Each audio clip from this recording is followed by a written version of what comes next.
আজকে সময় পেলাম তাই আজকে আমি বুটের হালুয়াটা বানিয়ে ফ্রিজে ফ্রোজেন করে রাখতেছি। সো হ্যালো এভরিওয়ান, আসসালামু আলাইকুম। কেমন আছেন সবাই?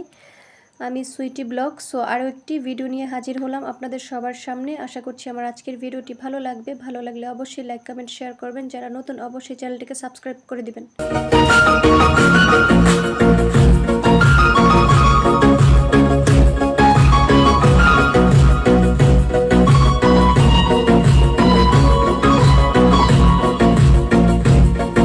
আর এই তো এখানে কিছু টুকিটাকি জিনিসপত্র আছে, সেগুলো আমি গুছিয়ে টুছিয়ে রাখতেছি।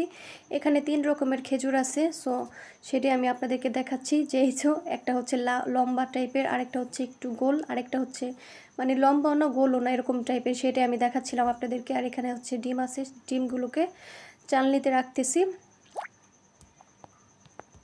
মূলত ইদানিং আমার ভিডিও এডিটিং করতে খুবই কষ্ট হয়, কি আর বলবো। অনেক প্যারার মধ্যে পড়ে যাচ্ছি ভিডিও এডিটিং করার কাজটা নিয়ে, খুবই প্যারার মধ্যে আছি, কি আর বলবো। সো ইদানিং আমার ভিডিও এডিটিং করতে খুবই কষ্ট হয়, যেটা না বললেই নয়, কি আর করার। তারপরে সব চাপের মাঝেও কাজটাকে কন্টিনিউ করার চেষ্টা করতেছি। আর মাশাআল্লাহ আলহামদুলিল্লাহ, তোমরা যেভাবে আমাকে সাপোর্ট দিচ্ছ, সত্যি তোমাদের জন্য অনেক দোয়া এবং ভালোবাসা। প্রিয় আপুরা সবাইকে বলতেছি, কেউ আবার রাগ করো না। সবার এত মানুষের নাম বলা তো সম্ভব না, সো সবাইকে বলে দিলাম। আর এই তো এখানে আছে কিছু কলা, সেগুলো গুছিয়ে টুছিয়ে রাখতেছি আমি। বাবা, কলার যে এত দাম! এতটুকু কলা 40 টাকা হালি। আর ওগুলো পেয়ারাগুলো মাশাআল্লাহ এত সুন্দর ছিল, সবুজ আর একেবারে কচি। পেয়ারার বিচিগুলো খুব সফট ছিল যখন এটা কেটে খাইছি। আর এই তো মূলত বুটের হালুয়া বানাতে গেলে তো বুট অবশ্যই লাগবে। এটা আম্মু সেদ্ধ করছে টিপ দিয়ে। আমি আবার দেখতেছি, দেখো ওই যে ভোট দিতে গেছি না, সেই কালিটা এখনও নোকে লেগে আছে। কত চেষ্টা করলাম, এটা উঠাইতে পারি না। সো কী ইনগ্রেডিয়েন্টস লাগবে সেটাই দেখাচ্ছি। এটা আড়ঙের ঘি। আড়ঙের ঘি কিন্তু অনেক ভালো। আর বুটটা কিন্তু আম্মু সিদ্ধ করে দিছে। আর এখানে আছে কিছু মশলা। আর এই তো এখন ব্লেন্ডার জারে এটাকে আমি সেদ্ধ করে নিব। শুকনো হয়ে গিয়েছিল, পরে একটুখানি পানি দিয়ে এটাকে ব্লেন্ড করছি। অনেক শুকনা ছিল, যার কারণে একটুখানি পানি দিয়ে খুন্তি দিয়ে নেড়ে তারপরে এটাকে ব্লেন্ড করে নিছি। এখন ঘি দিয়ে দিয়েছি, তেজপাতা, দারচিনি, এলাচ, স্বাদ মতো চিনি দিয়ে দিলাম। দিয়ে এটাকে ভালো মতো নেড়ে চেড়ে নিব, নয়তো দলা পাকিয়ে যাবে নিচে।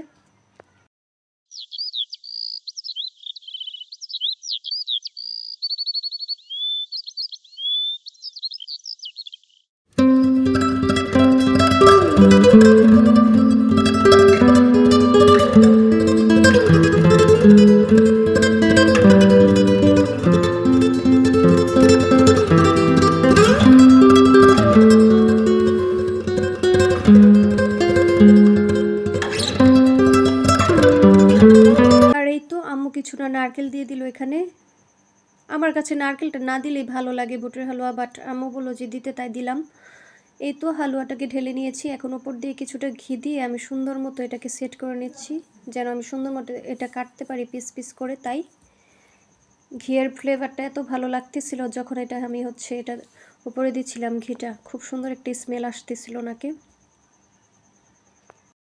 সো কিছু কথা বলি এই ফাঁকে, কথাগুলো না বলে থাকতে পারতেছি না। ওই যে তন্নি আছে না, তন্নি একটা, কি আর বলবো, এগুলোর তো টাকায় আর পোষায় না। কি থেকে যে কি করবে ওরা, নিজেকে যে কি মনে করে আল্লাহ তাআলাই সেটা ভালো জানে। এই কি বলবো, এগুলোকে বকা দিয়ে মুখটা নষ্ট করতে চাই না। ভাইরাল হওয়ার জন্য মানে কি বলবো, যদি নেকেট হয়ে যদি হাঁটা লাগে সেটাই ওরা করবে। নেকেট হয়ে ওরা হাঁটতেও পারবে। এত বড় নির্লজ্জ। আল্লাহ আমাকে আমাদের সবাইকে হেদায়েত দান করুক, আল্লাহর কাছে পানা চাচ্ছি। ওর নাকি স্বাধীনতা হয় না এখনো, ওর আরও স্বাধীনতা দরকার। এত মানুষ নিজের প্রাণ দিয়ে শহীদ হয়ে দেশ স্বাধীন করছে, আর ওর এখনো স্বাধীনতার বাকি আছে। কি আর বলবো, এগুলা মানে শিক্ষার অনেক অভাব আছে, এগুলার শিক্ষার অনেক অভাব। এগুলাকে সামাজিক শিক্ষা দিতে হবে, ধর্মীয় শিক্ষা দিতে হবে। আমার মনে হয় সামাজিক শিক্ষার অনেক দরকার, ধর্মীয় শিক্ষার অনেক দরকার এইসব মানুষগুলার। বকা দিয়ে আমার মুখ নষ্ট করতে চাই না। সো এই তো হালুয়া হয়ে গিয়েছে, এখন এটাকে কাটবো। কাটতে গিয়ে বিপাকে পড়ে গেছি। এরপরে মোবাইল হাত থেকে রেখে পরে এটা পিস পিস করে কাটছি আমি।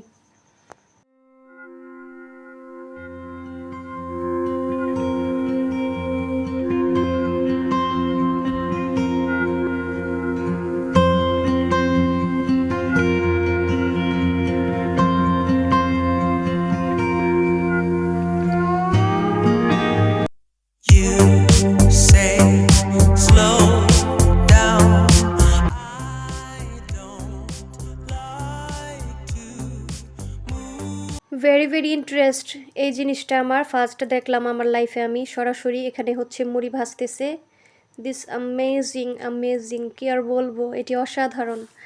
আমার কাছে অসাধারণ লাগছে এই বিষয়টা, কারণ আমি ফার্স্ট দেখলাম যে এখানে মুড়ি ভাজতেছে, খুব সুন্দর লাগ। সো ওইখান থেকে হচ্ছে আমরা কিছু মুড়ি কিনছি, এরপরে কিছু প্রয়োজনীয় জিনিসপত্র কেনাকাটা করে আমরা বাসার উদ্দেশ্যে রওনা করতেছি। আর এই তো দেখো রাস্তার পাশে কত সুন্দর পরিবেশ, গাছপালা চারিপাশে। সো ভাবলাম যে একটু ভিডিও করে নিই। আমরা হচ্ছে অটোতে বসেছিলাম। সো আজকের মতো বিদায় নিচ্ছি, টাটা এন্ড টেক কেয়ার, আল্লাহ হাফেজ।